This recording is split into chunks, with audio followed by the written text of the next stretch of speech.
শাবান মাস দেখতে দেখতে কেটে যাবে, তারপরে একবার রমজানুল মুবারক। দেখুন গত বছর রমজানে যারা ছিল আজকে হয়তো অনেককে আমরা হারিয়ে দিয়েছি নাকি। যে সমস্ত মানুষ গত বছর রমজানে ছিলেন আজ তারা নেই, ওই কবরের বাসিন্দা হয়েছে। আমরা এটা না মনে করি আমাদের মুখের চুলগুলো, মাথার চুল, মুখের দাড়িগুলো এখনো পর্যন্ত কালো আছে, একটু সময় আছে, পাকা হবে, সাদা হবে, তারপরে মসজিদে যাব। এই সুযোগ কিন্তু আপনার ভাগ্যে নাও থাকতে পারে। আপনার মৌতটা কখন আসবে এটা আপনার ফয়সালা করবার বা আপনার ডিসিশন নেওয়ার আপনার সুযোগ নাই। মৌতের দায়িত্ব একজনের হাতে, তিনি কে? আল্লাহ হাতে। হযরতে ইমামে মালিক আলাইহির রহমাত, জবরদস্ত একজন আলেম ইমামে মালিক আলাইহির রহমাত, উনি রাসূল করিম সাল্লাল্লাহু আলাইহি ওয়াসাল্লামকে খুব মহব্বত করতেন। ইমামে মালিক আলাইহির রহমাত তিনার জীবনের ভিতরে বর্ণনা করা হয়েছে, ইমাম কাবা ঘরটা আমি জিয়ারত করব, কিন্তু মনে বড় ভয় হয়, আমি যদি কাবা জিয়ারত করতে যাই, আমার যদি মওত চলে আসে, আমার মাটি তো মদিনার জমিনে আর হবে না, কারণ আমার মওত হয়ে গেলে কাবায় তো আমাকে দাফনের ব্যবস্থা করবে। ইমামে মালিক বলছেন, আমি যদি মারা যাই, আমার তো মাটি যদি মক্কায়, যদি আমার মৃত্যু হয়, তো মক্কায় তো আমার কাফনের ব্যবস্থা হবে, ওখানেই দাফনের ব্যবস্থা হবে। তো মদিনায় রাসূলুল্লাহর রওজা যেই দেশে রয়েছে, যেই মাটিতে আছে, সেখানে তো আমার আর মাটি হবে না। ইমামে মালিক আলাইহির রহমাত চিন্তা করেন, একদিকে কাবা জিয়ারতের জন্য মনটা ছোটে, অপরদিকে রাসূলুল্লাহর জমিনে, রাসূলুল্লাহর মদিনা শরীফে দাফন করার বড় মনের তামান্না, বড় ইচ্ছা। ইমামে মালিক আলাইহির রহমাত রাত হয়েছে, ঈশা নামাজ আদায় করেছেন, ঘুমিয়ে গেলেন। রাতের আধারে স্বপ্নের জগতে মালাকুল মউত হযরত আজরাইলের সাথে সাক্ষাৎ হয়েছে। উত্তরে বলবেন না সুবহানাল্লাহ। মালাকুল মউত হযরত আজরাইল আলাইহিস সালামকে ইমামে মালিক আলাইহির রহমাত প্রশ্ন করলেন, মালাকুল মউত, আচ্ছা বলো তো আমার আর কতদিন পৃথিবীতে হায়াত আছে, একটু বলে দাও তো। তো মালাকুল মউত এই প্রশ্নটা শোনার পরে হাতের 5 আঙ্গুল দিয়ে ইশারা করে উনি চলে গেছেন, স্বপ্ন শেষ। আচ্ছা দেখবেন, আপনি যখন কোন একটা স্বপ্ন দেখেন, ঠিক গুরুত্বপূর্ণ জায়গায় পৌঁছে গেছেন, তারপর যদি ঘুমটা ভেঙে যায়, বলুন তো আফসোস হয়? আফসোস হওয়ার কথা। ইমামে মালিক আলাইহির রহমাত যখন স্বপ্ন দেখছেন, মালাকুল মউতকে প্রশ্ন করলেন, আমি কতদিন বাঁচব? ইশারা করা হলো হাতের 5 আঙ্গুল দ্বারা, তারপরে মালাকুল মউত চলে গেলেন, স্বপ্ন ওখানেই শেষ।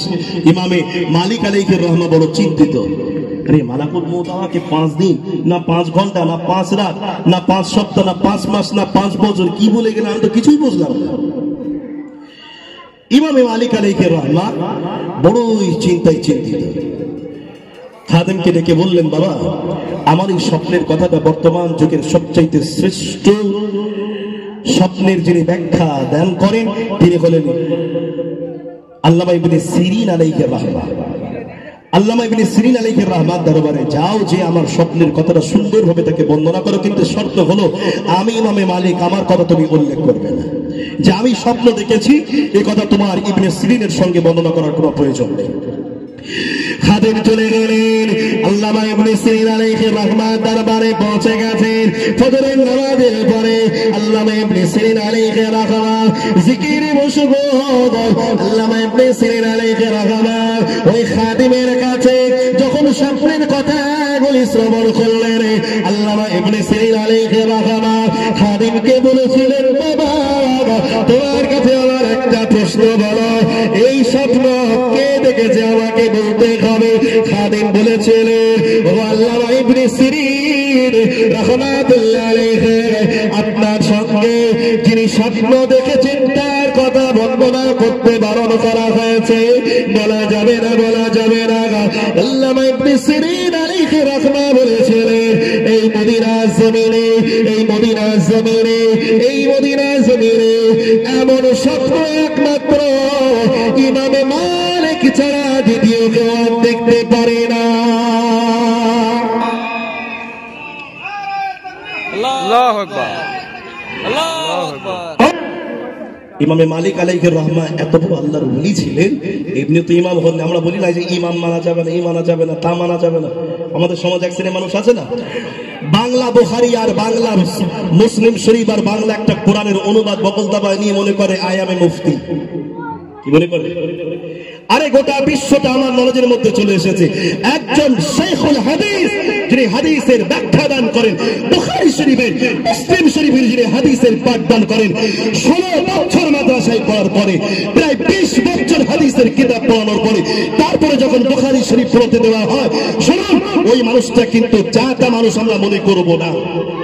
আপনি বগল দাবায় 2-4টা হাদিসের বই নিয়ে মনে করছেন যে আমি মুফতি হয়ে গেছি, বড় আমার বড় জ্ঞান চলে এসেছে, এটা শয়তান আপনাকে ধোঁকা দিয়েছে, আপনি বড় মুফতি হতে পারেন না, এটা আপনার জন্য নুরানি ধোঁকা ছাড়া আর কিছু হতে পারে না।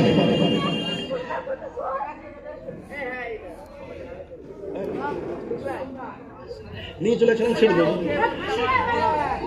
কে ইসমাইল সাহেব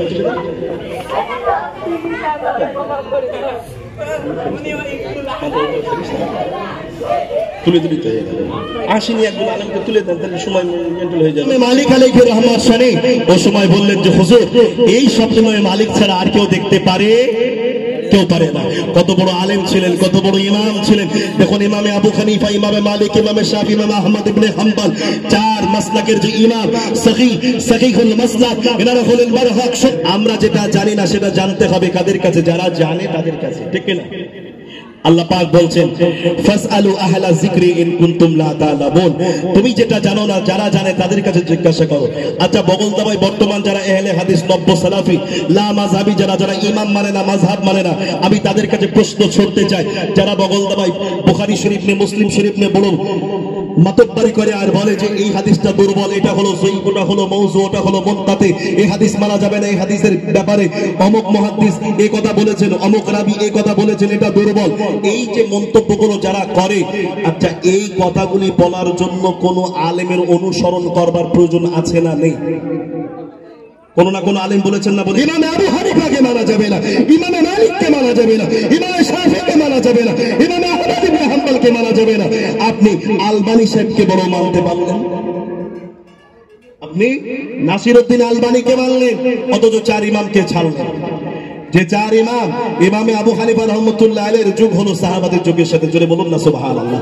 79 হিজরিতে ইমামে আবু হানিফা রাহমাতুল্লাহ আলাইহি জন্ম লাভ করেছেন। রিওয়ায়াতে এসেছে ইমামে আবু হানিফা কমসে কম 10 জন সাহাবী থেকে হাদিস সংগ্রহ করেছেন, জোরে বলবেন না?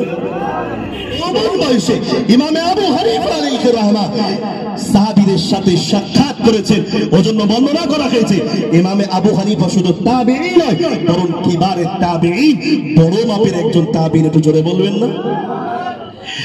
মুসলমান ভাইয়েরা শুনে রেখে দিন, ইবনে সিরিন আলাইহির রহমত ইমামে মালিক আলাইহির রহমত সম্পর্কে মন্তব্য করেছিলেন, এই স্বপ্ন মদিনার জমিনে